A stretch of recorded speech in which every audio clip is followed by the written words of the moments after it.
Radio Numancia, radio libre, donde las personas pueden decir lo que sienten y lo que piensan.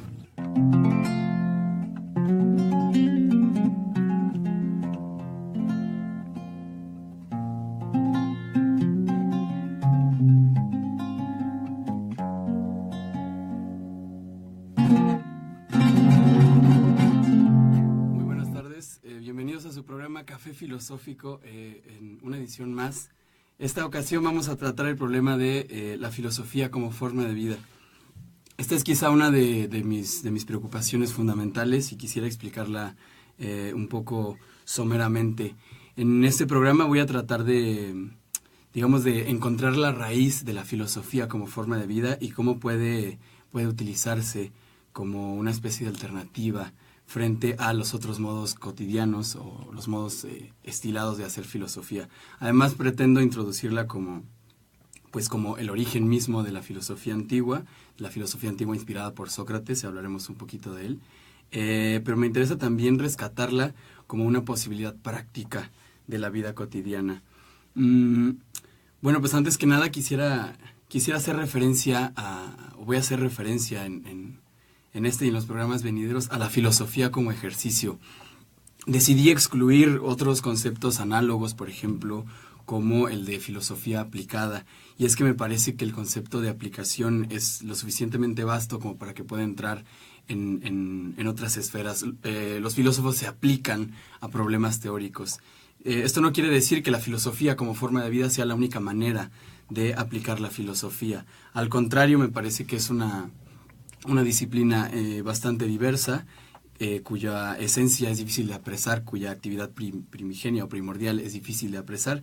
Probablemente no haya ninguna, probablemente respondan todas a el desarrollo histórico de la disciplina. Entonces, simplemente vamos a tratar de referirnos a esta filosofía que está arraigada en la tierra, que se preocupa de el modo en cómo nos conducimos cotidianamente. Bien, pues para hablar de la filosofía como forma de vida, estaríamos necesariamente en la posición de circunscribir nuestro tema. ¿De qué estamos hablando? ¿De qué clase de filosofía estamos hablando? ¿Estamos hablando de epistemología o estamos hablando de estética? Creo que es bastante palpable que el terreno en el que nos encontramos es el terreno de la ética.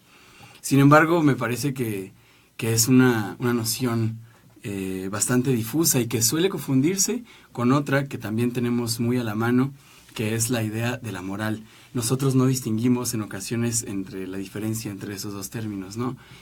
Una salida sencilla, digamos, una estrategia común de los filósofos es decir que la ética es el estudio o la crítica en el sentido de investigación, la crítica de la moral, ¿no? Y que la moral son un conjunto de normas que se utilizan para dirigir la conducta de las personas, que tienen como norma trascendente una determinada idea del bien o del mal. Sin embargo, como decía, los utilizamos de manera intercambiable, ¿no? Nos queda bastante claro. Decimos, por ejemplo, este médico tiene muy poca ética profesional, o esta persona es de moral muy liviana. También utilizamos la palabra moral cuando nos referimos a un estado de ánimo, ¿no? Decimos, por ejemplo, tengo la moral muy baja. O también cuando nos queremos referir a algo que vayamos a soportar con una fuerza interior, como decir, vas a requerir muchísima moral, o se requiere mucha moral para tolerar lo que tú toleras. Entonces, en esta confusión, digamos, y nada más para dar unas pinceladas a qué nos estamos refiriendo con ética, me gustaría apelar, y también para tratar de distinguirlas, apelar a su contexto y al modo en el que se desarrollaron. Evidentemente, bueno, quizá no es tan evidente, pero la palabra latina mos, cuyo plural es mores, que es el origen de nuestra contemporánea palabra moral, es en principio una traducción del etos griego. Es decir, en primera instancia estas dos palabras son una traducción de la otra. No tienen la intención de significar cosas diferentes. Por eso la dificultad a la hora de separarlas. Entonces, mores es traducción de ethos. En ambos casos, tanto mores como ethos significan comportamiento, significan carácter, significan modos de ser del individuo o de la colectividad. Costumbre sería una palabra que que englobara bien lo que Mores quiere decir. También el etos griego es la actitud vital de un pueblo. Entonces, en principio se refieren a las formas que tiene el ser humano de convivirse, a lo estricta y específicamente humano. Sin embargo, se desarrollaron en contextos diferentes y esto evidentemente relacionado con la filosofía. La ética, nosotros solemos entender la ética, o de la ética de la que estamos hablando aquí, para no ser omniabarcantes, se desarrolla, digamos, a partir de Sócrates y durante el periodo helenístico, es decir, con estas escuelas filosóficas que son de inspiración socrática. En este contexto, la ética se presenta como una reflexión, una problematización en torno a la libertad. También una toma de postura respecto de la libertad. La ética socrática o la actitud socrática o el modo de vida socrático empujan a que cada uno encuentre cuál es el mejor modo de conducirse, cuál es el mejor modo de vivir. Y en ese sentido se nos presentan una serie de escuelas filosóficas cuyos modos de vivir son tan diversos que pareciera que tuviesen inspiraciones distintas, aunque fueran todas socráticas, ¿no? Entonces es una especie de paleta de oportunidades a la hora de tomar las riendas de tu destino. En cambio, el contexto de la moral, y esto lo digo sin ningún afán, el contexto de la moral, pues, filosóficamente hablando al menos, es Roma, es el medievo y la cristiandad romana. Y en este contexto se nos presenta más bien como un ideal de vida, como una serie de normas a las que hay que atender y bajo las cuales hay que dirigirse.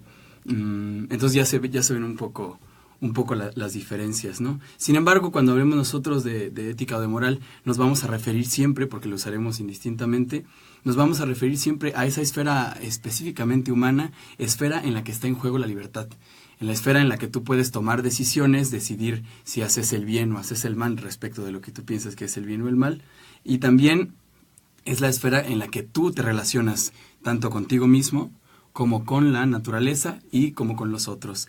El principio de la ética es esta idea de relación. Solamente es algo bueno o malo en relación con algo más, aunque sea una especie de relación personal.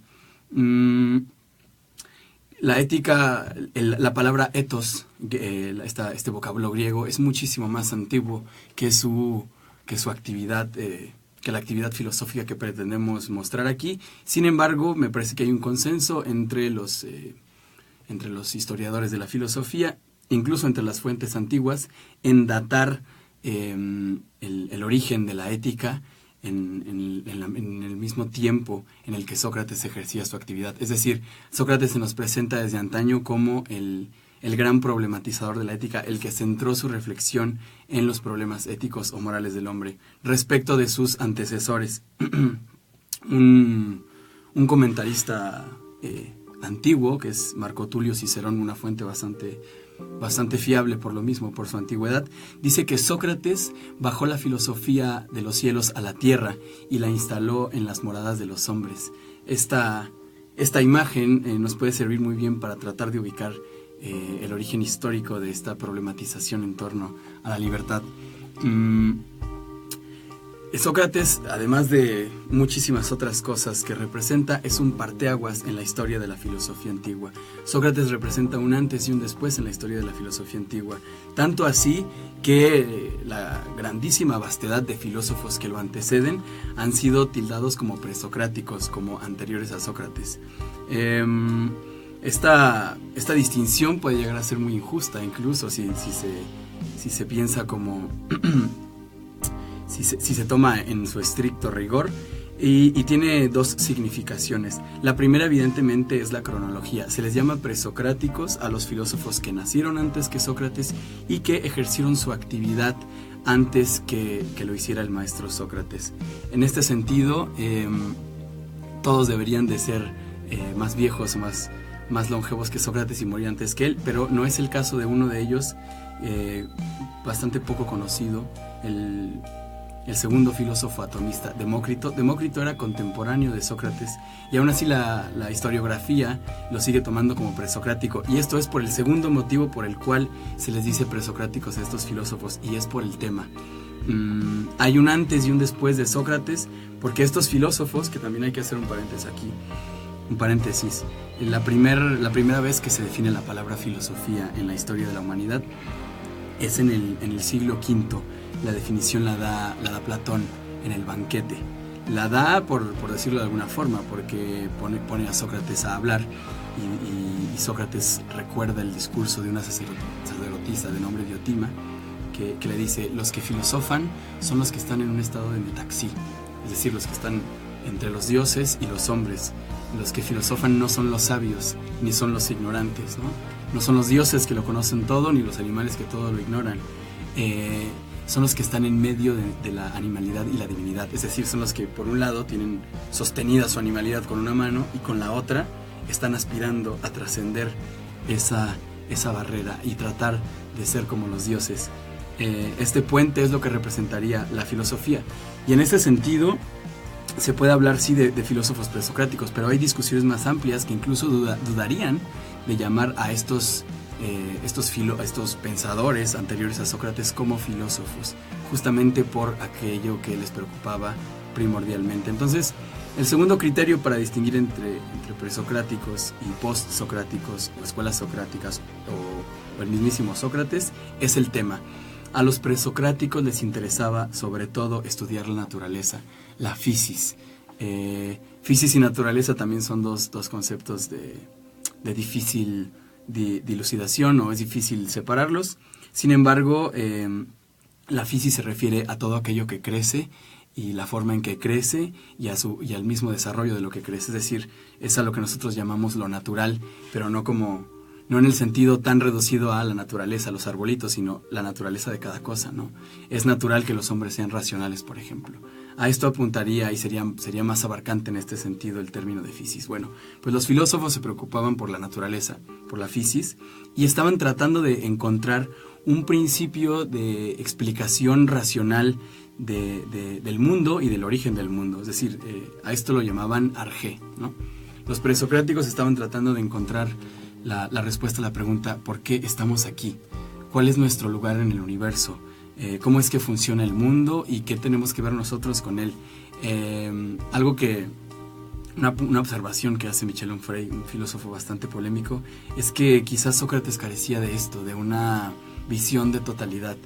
Los presocráticos no se contentaron con estudiar al hombre, sino que trataban de explicar la realidad en su conjunto y cuál era el papel del hombre en esa realidad. Hay una oferta vastísima de presocráticos y cada filósofo es una propuesta diferente de cómo funciona el mundo. Algunos dicen que el principio o el arjé es el agua o lo acuoso, como Tales de Mileto. Otro dirá que es el fuego, etc. Esas explicaciones racionalistas y naturalistas son clásicas de los filósofos conocidos como presocráticos. A Sócrates, sin embargo, le interesaba una cosa diferente. A Sócrates no le interesaba tanto cómo estaba hecho el mundo o qué es lo que iba a suceder cuando nosotros falleciéramos, sino cómo debía de comportarse el ser humano, cuál es el mejor modo de comportarse en la vida. A Sócrates le interesaba sobre todo la libertad del individuo, al menos desde el retrato de Jenofonte. Entonces Sócrates se nos presenta como este gran revolucionario de la filosofía, si se pueden utilizar estos términos para referirnos a un tema, a una época tan antigua. Es revolucionario por eso, porque dice: a ver, quién sabe qué sea lo que vaya a pasar, o quién sabe cuál sea el origen de este universo, pero lo que sí me concierne es cómo me voy a comportar en la vida y cómo me voy a comportar con los otros, cómo me voy a dirigir a mí mismo y cómo voy a tratar a mi entorno. Sócrates en ese sentido exhorta a tomar las riendas de la existencia y hacer una especie de examen crítico sobre la misma. Bien, pues vamos a ir a un pequeño corte. Ahorita que regresemos vamos a seguir con Sócrates. Vamos a escuchar una canción de una banda local que se llama el Callejón Blues Band. Adivinarán que es blues, el género. La canción se llama Fiera del Blues. Y bueno, espero que la disfruten y regresamos en un momento para seguir platicando de Sócrates y la filosofía como forma de vida.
Bienvenidos de regreso a su programa Café Filosófico. Estamos hablando de la filosofía como forma de vida y como estrategia para explicar en qué consiste este concepto. Hemos utilizado la figura de Sócrates y estaba apenas introduciendo su relevancia en el contexto de la filosofía antigua, y ahora me gustaría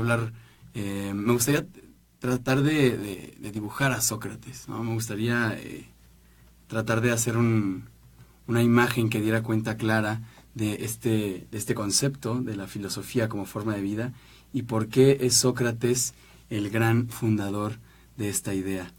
Quiero decir que esta manera de ver a Sócrates es una forma bastante particular. La tradición recoge bastantísimo a Sócrates, y es que hay una dificultad de fondo a la hora de hablar de este filósofo, y es que como otras grandes figuras paradigmáticas de la humanidad, Sócrates no escribió nada. Todo lo que sabemos de él lo sabemos únicamente por sus discípulos, y cuando te atienes a la explicación de un discípulo, pues te atienes a todo lo que un discípulo te pueda decir. Puede que en algunas ocasiones nos enfrentemos con exaltaciones, exacerbaciones, con exageraciones de los modos de vida o de los discursos del maestro. Pero también, y no estoy hablando de un discípulo, nos podemos encontrar con la burla o la sátira de otros testimonios oculares. En el caso de Sócrates tenemos a tres fuentes principales, aunque no es exhaustiva esta lista, hay muchas más, pero tres fuentes principales para hablar de Sócrates. La primera es Platón, luego está Jenofonte y luego estaría Aristófanes. De Platón está sobrado hablar de Platón. Algún filósofo ha dicho que la historia de la filosofía se reduce a las notas al pie de página de los diálogos de Platón. Y si Sócrates es el personaje principal de sus diálogos, entonces tenemos que decir que Sócrates es el verdadero padre de la filosofía, ¿no? Pero bueno, esa es una intuición bastante arriesgada del filósofo Whitehead. Nosotros no nos vamos a ir tan allá. Hay una anécdota en el libro de Diógenes Laercio, Vidas y opiniones de los filósofos ilustres, en la que cuenta que Sócrates soñó que se encontraba un cisne cerca del lago, y al mirarlo y al asombrarse por su belleza, Sócrates se acerca al cisne, y cuando lo quiere apresar, el cisne eleva el vuelo, levanta las alas y se escapa del lugar. A la mañana siguiente del sueño, Sócrates va a la plaza pública, y cuando mira a Platón lo señala y dice: ese es el cisne con el que soñé. Esta referencia más anecdótica, más falsa que verídica quizá, estaría reflejando un aspecto que la filosofía de la posteridad podrá recoger bastante bien. Platón es el gran discípulo de Sócrates. Platón es el discípulo que eleva el vuelo, que lleva la filosofía socrática hasta sus consecuencias más exacerbadas. Podemos encontrarlo en una veintena de diálogos, hablando sobre casi cualquier cosa, preocupándose sobre casi cualquier tema. Sin embargo, los historiadores o los filósofos tienen siempre problemas a la hora de distinguir al Sócrates histórico y al Sócrates platónico. Platón, en su veintena de diálogos, jamás habla de sí mismo ostentando una teoría en particular, salvo en las cartas, pero en sus diálogos pone a otros interlocutores a tomar el hilo de la conversación y a decir lo que quizá él quería decir o lo que quizá él quería problematizar. Entonces es muy difícil hablar tanto de Sócrates como de Platón en los diálogos platónicos, porque no sabemos si estaba tratando de retratar una figura del maestro, o si estaba tratando de presentar una filosofía y esconderla debajo de la voz socrática. La otra gran fuente es Jenofonte.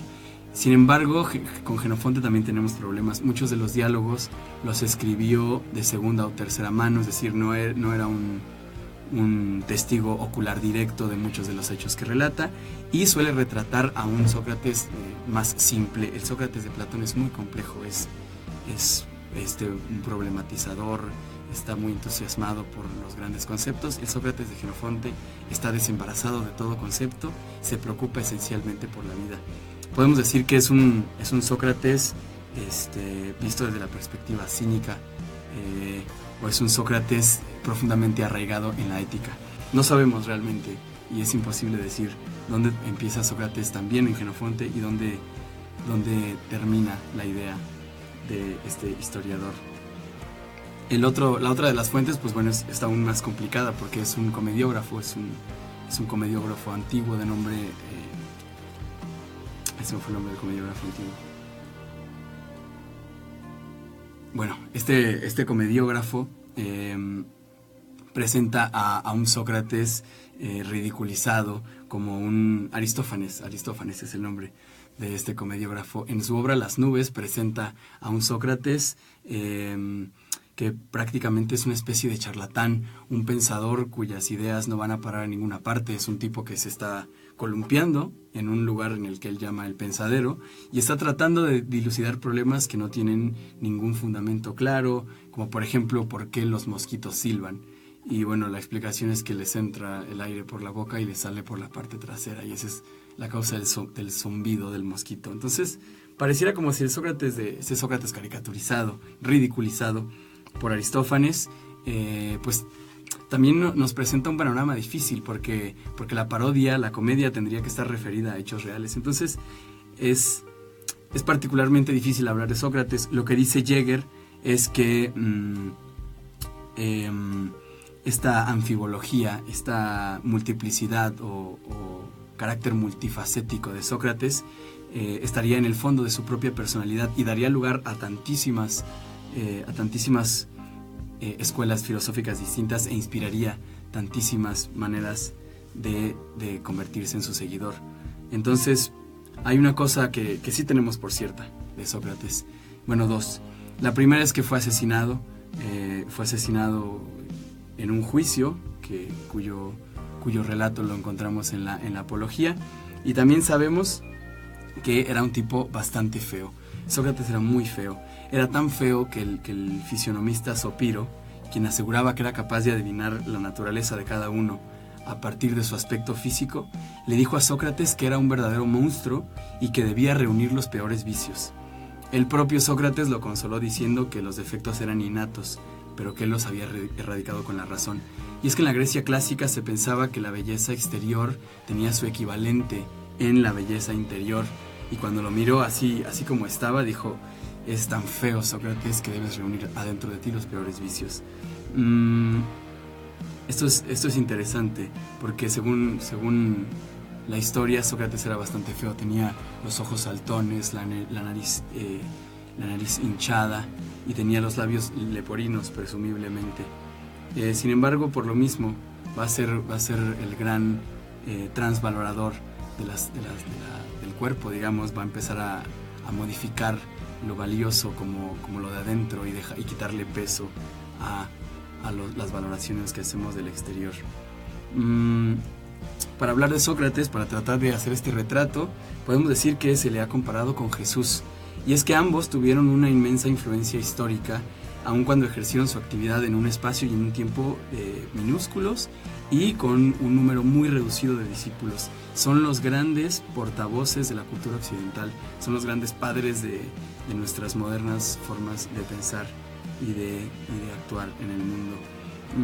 Ninguno de los dos escribió nada, eran dos pensadores anclados en la existencia, llevaron su filosofía a la calle y la predicaron comportándose de conformidad a sus ideales, en lugar de establecer teorías o reflexionar sobre cuál era la condición humana.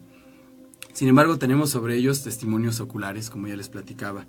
Los testimonios oculares de Jesús o la tradición de la historia de Jesús se encargó de unificar su pensamiento en una doctrina más o menos fija, con ciertos desvíos, ciertos detractores, pero digamos que se edificó un edificio teórico, valga la redundancia, alrededor de Jesucristo, y hay textos canónicos de Jesús y textos apócrifos. Algo muy diferente ocurrió con los discípulos de Sócrates. Sócrates inspiró a una cantidad de personas cuyos intereses éticos son completamente diversos. Por ejemplo, inspiró a Antístenes, del que ya habíamos hablado, que fue el precursor de la escuela cínica, quien pensaba que la virtud es autosuficiente para la felicidad. Inspiró también a Aristipo de Cirene, el fundador de la escuela hedonista, quien pensaba que el placer es el sumo bien. Inspiró también a Euclides de Megara, que era célebre por su dialéctica. En todas estas filosofías, en todos estos personajes, aparece sin embargo una idea bastante fija que no va a cambiar y que nos puede dar una pista de en el fondo de todas esas diferencias, qué era lo importante para Sócrates. Y es que en estas filosofías o en estas escuelas filosóficas inspiradas por Sócrates aparece la idea de la filosofía concebida como un modo de vida vinculado con cierto discurso. Es decir, no era un mero discurso que fuera inoperable para la vida, pero tampoco era una actitud a tomar ciega, una actitud irreflexiva, una actitud acrítica o dogmática. Hay un discurso siempre que es el discurso filosófico y está emparentado estrictamente con la vida filosófica. Estas escuelas van a florecer durante el periodo helenístico, van a competir algunas, pero van a tener todas la característica de que uno asiste a la escuela en función del modo de vida en que se practica. Nosotros tomamos filosofía en el bachillerato por casualidad y casi por obligación porque está en la currícula y puede que nos sintamos atraídos por la materia, tanto que lleguemos a elegir dedicarnos a esto o elegirla como una carrera. El tipo de maestro que nos toque es completamente aleatorio. Nos puede tocar un maestro marxista, en el mejor de los casos, nos puede tocar alguien que no sepa nada de filosofía y que esté ahí solamente dando la lata, pero nosotros no elegimos el filósofo con el que queremos estar. En el helenismo ocurrió algo completamente diferente. Las escuelas filosóficas se presentaban como una especie de oferta de educación superior y estaban abiertas al público en general. Al menos la Stoa, que es la escuela donde Zenón de Sitio y el resto de los estoicos practicaban su filosofía, en el jardín de Epicuro también era una escuela completamente abierta.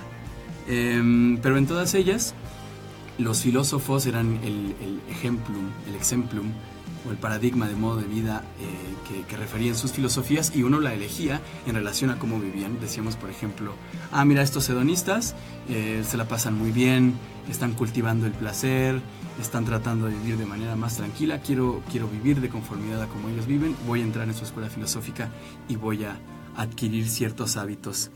También el filósofo norteamericano John Sellars ha hecho hincapié en esto. La filosofía es una cosa que tiene una relación directa con la vida, tan así que va a haber ciertas prácticas o ciertos hábitos que se van a entender como estrictamente filosóficos. Uno de ellos, por ejemplo, y esto explicaría la caricatura cotidiana del filósofo barbudo, pues uno de estos hábitos es la barba. Pareciera que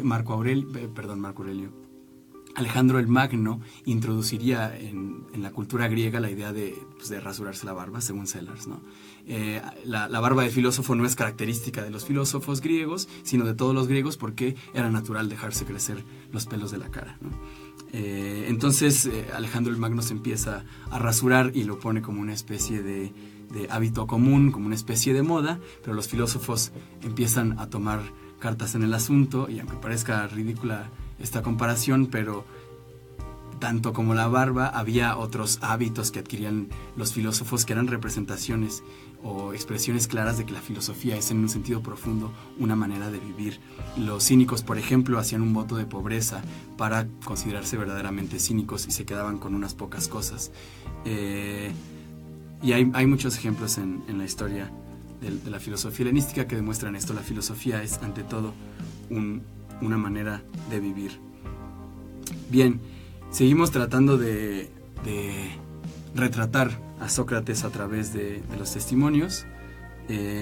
Famosa es la cita, o la frase esta de: yo solo sé una cosa, y es que no sé nada. Esta frase creo que es lo más conocido de Sócrates, muy, muy mal interpretada y con bastantes dificultades para entender su sentido profundo, pero lo podemos palpar a través de ciertos testimonios o de ciertos diálogos. El más claro, me parece, y en esto coinciden algunos especialistas, para describir a qué se refiere este no saber socrático, sería la Apología de Sócrates. Este texto es particularmente útil para hablar de Sócrates por dos motivos. El primero es que, según John Sellars, reproduce una acción o una actividad que se suscitó en público y no en privado. El resto de los diálogos platónicos estaría retratando charlas en privado, charlas entre amigos, charlas entre Sócrates y otros sabios, otros pensadores, pero este es un evento público. ¿Qué quiere decir que sea un evento público? Pues que hay un montón de testigos oculares. Y si la intención de la apología es literalmente hacer apología, hacer una defensa fuera de tiempo, digamos, de Sócrates, una especie de reivindicación de la filosofía socrática, una especie de bofetada a aquellos que lo condenaron. Entonces esta filosofía debió de haber circulado cuando todavía los contemporáneos de Sócrates estaban vivos y cuando todavía muchos de ellos habían asistido a este juicio. Entonces Platón se va a tener que topar necesariamente con la dificultad de que sus contemporáneos van a leer esa obra, y si está diciendo mentiras, pues tendríamos algún registro en el que se criticara que Platón estaba tergiversando los hechos. Además, tiene coincidencias fundamentales con la otra apología, que es la apología de Jenofonte, aunque bueno, a esto se ha argumentado que la apología de Jenofonte está basada en la apología de Platón. Sin embargo, es un buen lugar para empezar, porque retrata un acontecimiento público y porque como material literario estaba sujeto a la crítica. Sócrates explica cuál es su misión o cuál es su actividad primordial en esta defensa que realiza ante el jurado que lo condena. Cuenta él que, llegada a cierta madurez, fue al oráculo de Delfos con uno de sus amigos más cercanos, con Querefonte. El oráculo de Delfos era una especie de templo erigido en pos de alguna divinidad. El de Delfos específicamente estaba erigido en pos del dios Apolo y servía como una especie de guía espiritual. Había una pitonisa, que era el puente entre los hombres y los dioses, y había unos sacerdotes que traducían sus mensajes. Generalmente los filósofos o los ciudadanos griegos atenienses iban al oráculo de Delfos y le preguntaban: ¿debo hacer la guerra a mi hermano? Le preguntaban: ¿debo emprender este viaje? Temas relacionados con el futuro o con la conducción de su propia existencia. Sócrates no le pregunta nada al oráculo, pero su amigo Querefonte sí, y le dice: oráculo, contéstame lo siguiente: ¿hay alguien en toda la Hélade, en todo el mundo, que sea más sabio que Sócrates? Y el oráculo le responde: no hay en todo el mundo alguien que sea más sabio que Sócrates. Sócrates inmediatamente se queda perplejo y dice: ¿cómo es posible? ¿Cómo es posible que el Dios, que la divinidad me esté diciendo que no hay nadie más sabio que yo que soy quien asegura que yo no sé ni una sola cosa, yo que soy el más ignorante de entre todos los ignorantes, ¿no? Ante esta perplejidad, Sócrates, según el retrato de Platón y de Jenofonte, es un tipo profundamente religioso. No puede dudar de la legitimidad del Dios. Entonces se toma como tarea descubrir cuál es el sentido profundo de este enigma, porque el oráculo solía hablar enigmáticamente. No dice las cosas como dice Heráclito, sino que las muestra. No te habla claro, sino que te da un enigma que tienes tú que resolver. Entonces, en el intento de resolución de ese enigma, Sócrates baja, por decirlo de alguna forma, a la plaza pública a buscar a los hombres que él cree, que él considera que son más sabios que él, a los que sí ostentan sabiduría, a demostrar o a descubrir o a hacer este examen relacionado pues con su sabiduría. Sócrates quiere demostrar que él no es sabio y que como prueba hay un montón de sabios. Entonces baja y empieza a hablar con los artesanos, empieza a hablar con los legisladores, empieza a hablar con todo tipo de sabios, y con los poetas, con los creadores de tragedias. Y al interrogarlos acerca de su sabiduría, se da cuenta de que no solo son ignorantes, sino que además ignoran que son ignorantes y por eso ostentan la sabiduría. Y entonces dice Sócrates: en ese momento entendí a qué se refería el oráculo de Delfos, cuál es la clase de sabiduría que yo poseo. Sí, yo me he ganado esta fama de sabio en razón de cierta sabiduría, es decir, Sócrates no es del todo ignorante y lo dice él mismo. Sin embargo, la sabiduría que yo poseo es la sabiduría más humanamente posible. Quizá la que poseen estas otras personas es de otro tipo, que yo no sé cómo llamar, dice Sócrates. Su sabiduría humana, esta sabiduría humana a la que apela Sócrates, quizá no sea algo que pueda ser transmisible, ¿no? Quizá no sea algo que se pueda enseñar, quizá tenga que ver más con cómo conducirse, con cómo dirigirse ante los demás, con cómo dirigirse a sí mismo, con cómo dominar a las pasiones. No lo dice literalmente, pero sí apunta que su misión principal es vivir una vida examinada y que no puede contentarse con creer que sabe algo, sino que tiene que tomar por bandera la ignorancia. Además de este retrato socrático, también la apología nos ofrece una buena muestra de qué clase de saber estamos hablando cuando hablamos del saber socrático. Cuando llega al banquete, el anfitrión Agatón le dice: siéntate por favor, Sócrates, que me gustaría que algo de tu conocimiento se me pasara, ¿no? Tal vez un poco en tono de broma le dice: aquí siéntate para que me pegues tantito tu inteligencia. Y Sócrates le dice: bueno sería, Agatón, que el saber fuera de tal naturaleza que solo con ponernos en contacto pudiera circular de lo más lleno a lo que está más vacío en nosotros. Ojalá y así se pudiera pasar la sabiduría. Entonces parece que el saber de Sócrates no es un saber transmisible en ese sentido. No es como las copas que pasan el agua de una a otra sin ninguna dificultad. Más bien es un saber que tiene que ver o está específicamente anclado en la vida y en la práctica. También en las memorables de Jenofonte, Hipias interroga a Sócrates, lo quiere sacar de casillas, lo quiere poner en contradicción, diciéndole: a ver, Sócrates, en lugar de siempre estar preguntando sobre la justicia, más valdría que nos dijeras de una vez lo que es. Sócrates, como lo retrata Platón y como constata aquí Jenofonte, se presenta bajo la máscara de la ironía. Sócrates finge que es inferior a su interlocutor y está todo el tiempo diciendo que no sabe nada. Aunque no sepa nada, no quiere decir que no haya tomado clases con otros filósofos, con Anaxágoras presumiblemente, uno de estos presocráticos. Y parece que más no le falta cultura a Sócrates, pero él prefiere no arraigarse en esta sabiduría. Él entendió, gracias al mensaje del oráculo, que el Dios desprecia cualquier otra sabiduría que no sea la sabiduría específicamente humana, que recibiría o se podría resumir en esta aceptación consciente de la ignorancia.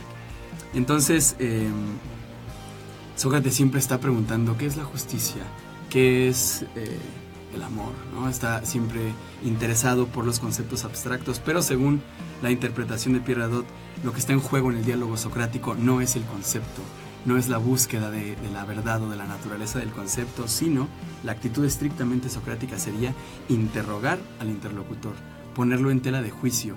Le pregunta al capitán de un navío en qué consiste su arte, en qué consiste el navegar correctamente. Le pregunta al legislador en qué consiste la justicia, ¿no? Al zapatero en qué consiste el arte de hacer zapatos. Pero lo que está en juego es el modo de vida, no el concepto como tal. Entonces cuando Hipias le dice: ya me tienes harto, Sócrates, por favor, en lugar de estarme preguntando qué es la justicia, mejor más te vale que me digas de una vez lo que es. Y Sócrates le contesta: a falta de palabras, doy a entender lo que es la justicia mediante mis actos. Me parece muy claro que lo que a Sócrates le interesa es las acciones de los seres humanos y cómo han de conducir su existencia. Bueno, pues eso lo resolverá cada quien, pero Sócrates es como un tábano. Es un tábano que intenta despertar a sus conciudadanos. Es una especie de insecto cuya mordedura es tan fuerte que despierta a su huésped, que despierta a la persona que lo está soportando. Bien, pues otro retrato nos lo ofrece el mismo Banquete de Platón.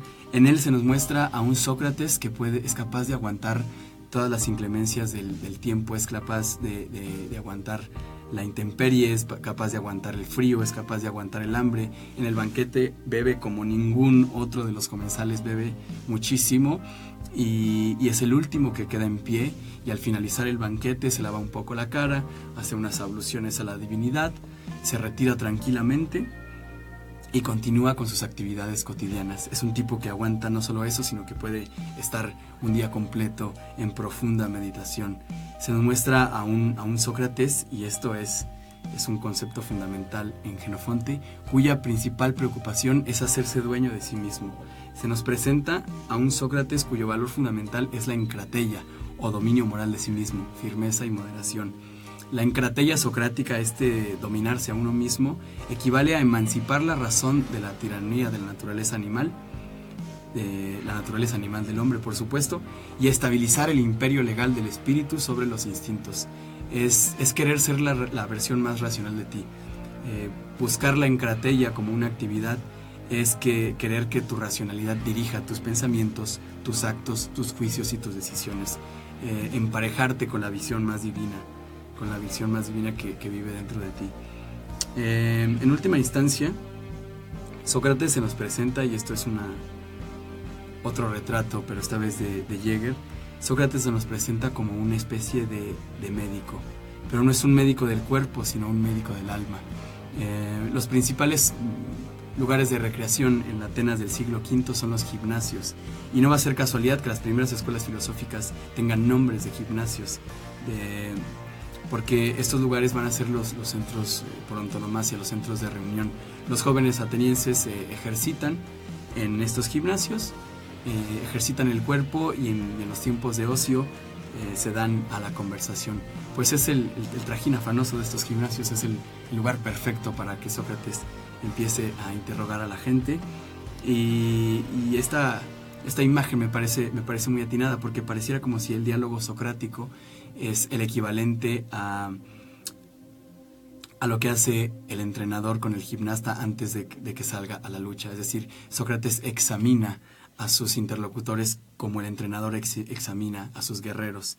En última instancia se va a convertir en una gimnasia del pensamiento, cuya principal actividad es una especie de ejercicio que los griegos llamaban asquesis. La asquesis puede comprender el ejercicio físico, pero también el ejercicio espiritual. Es decir, la filosofía no está desarraigada de una cierta clase de actividad, no es una mera especulación sobre la vida, sino un tomar las riendas de tu existencia y vivir de conformidad a como piensas. Lo que está en juego, como les decía, es la libertad. Y Sócrates va a ser bastante novedoso, digamos, va a introducir una novedad en el concepto de libertad griego. La libertad para los griegos antiguos es un concepto jurídico, y es un concepto legal que está en oposición a la esclavitud como institución consolidada. Es decir, la libertad se entiende como no esclavitud. ¿Quién es libre? El que no tiene un grillete atado a la pierna. Se puede traducir también a otros términos materiales. ¿Quién es libre? El que puede hacer más cosas. ¿Quién es más libre? El que puede ir a todos los lugares que quiera, ¿no? ¿Quién es más libre? El que tiene más poder adquisitivo. ¿Y quién es menos libre? ¿Quién es esclavo? El que tiene menos cosas. Sócrates va a transvalorar esta forma de ver el mundo, va a sustituir unos valores por otros, va a darle un giro al concepto de libertad, y a través del testimonio de Jenofonte nos va a enseñar que la verdadera libertad y la verdadera esclavitud están en el interior.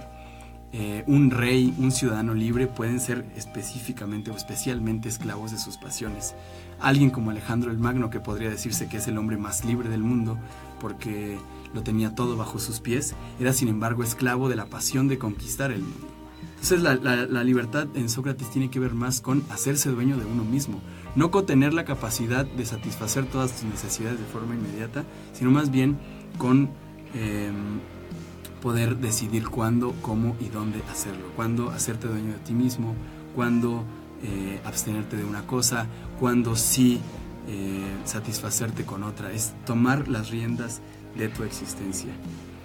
Ahora me parece a mí que la ética como filosofía no evoca precisamente hacerse dueño de uno mismo, no evoca precisamente reflexiones en torno, bueno, reflexiones sí, pero no acciones en torno a la libertad. La ética de a pie, por ejemplo, nos suena a prescripción, ¿no? Hay muchísimos movimientos éticos, me refiero a movimientos colectivos, que están tratando de resolver cuestiones relacionadas al actuar de los otros, llámese organismos estatales, llámese la sociedad en general, etc. Los movimientos éticos van dirigidos siempre a lo que hacen o dejan de hacer las otras personas, ¿no? Movimiento a favor de los derechos de los animales. Ok, esto quiere decir que estamos exigiéndole a los estados que sean más duros con el maltrato animal y que no permitan que se les maltrate. Ok, bueno, movimiento por los derechos de la mujer. Bueno, estamos pidiéndole a la sociedad que se comporte de tal o cual manera, que cambie su actitud de violencia, bastante válido, no lo estoy criticando, que cambie su actitud de violencia respecto del género femenino y de los otros géneros no falocentristas, ¿no? Movimiento en contra de la corrupción, etcétera. La mayoría de los movimientos éticos tienen que ver con lo que hacen o dejan de hacer otras personas, con la esfera o la actitud de otros en relación a nuestros intereses y nuestras necesidades. Sin embargo, también la ética filosófica, digamos, la especialidad, la ética como disciplina de la filosofía, en unos casos se puede convertir en un estudio, digamos, de tipo académico sobre algún problema en particular, la ética según Kant, ¿no? Y vamos a decir cuáles son las consecuencias de la ética deontológica. O también se puede convertir, en el caso de la bioética, en una especie de resolución de problemas en torno a lo que es éticamente correcto o éticamente incorrecto, ¿no? Se junta un colegio, por hacer una caricatura evidentemente, un colegio de sabios, y empiezan a decir, ok, en este caso la eutanasia está justificada, en este caso no está justificada, vamos a tomar estas medidas, vamos a aplicar legislaciones. Es decir, la ética siempre va hacia afuera, siempre es prescriptiva hacia lo que hacen o dejan de hacer los demás. La vida socrática, y la vida socrática tal como la presentamos aquí, me parece que es una invitación a dejar de suspender, o al menos, o a la par de ese trabajo que estamos haciendo con lo que no nos gusta que hacen y dejan de hacer los demás, empezar a trabajar con nosotros mismos, empezar a hacernos dueños de nosotros mismos por una vez, como preparativo revolucionario. Si ya nos vamos a enlistar en las filas de la revolución, pues tratemos de hacernos hombres y mujeres dignos de nuestra condición de humanos. Me gustaría cerrar con una imagen de Henry David Thoreau. Thoreau escribe en el siglo XIX, en su libro Walden, una frase que me parece destronadora para los tiempos que vivimos y para el estado en el que se encuentra la filosofía. Dice Thoreau: hoy en día hay profesores de filosofía, pero no filósofos. Y si en algún momento digamos, y si ahora es venerable profesar la filosofía, fue porque en algún momento fue venerable vivirla. Thoreau nos arremete con esta idea diciéndonos: el filósofo es el que vive filosóficamente. No basta elucidar teorías, no basta descubrir las raíces del funcionamiento del mundo, no basta proponer ideas interesantes acerca de la estructura de la realidad o revoluciones literarias. Lo que se necesita es empezar a vivir de conformidad a cómo se piensa. Y podríamos decir lo mismo en el aspecto ético. Hoy no hay personas éticas, hay maestros o profesores de ética. Y me parece que es responsabilidad no solo de los profesionales de la filosofía, que sencillo sería dejárselo o dejárnoslo a los profesionales de la filosofía, sino de cada uno. Recordar que la vida está en nuestras manos y que la filosofía es una herramienta poderosísima para empezar a hacer una especie de búsqueda de indagación personal y en última instancia empezar a vivir un poquito de manera más genuina y más libre en el sentido socrático del término. Pues bueno, se nos acabó el tiempo. Me gustaría despedirme, no sin antes invitarlos al taller que voy a impartir precisamente con este título, La filosofía como forma de vida. Lo voy a impartir en el Museo de la Ciudad y comienza los sábados a partir del 10 de marzo del 2018. Se va a impartir los sábados, tiene un costo de 600 pesos y bueno, cualquier cosa me la pueden preguntar en mi Facebook personal o en la página de Facebook Filosofía Cotidiana. Que tengan una excelente tarde y nos vemos en el siguiente programa.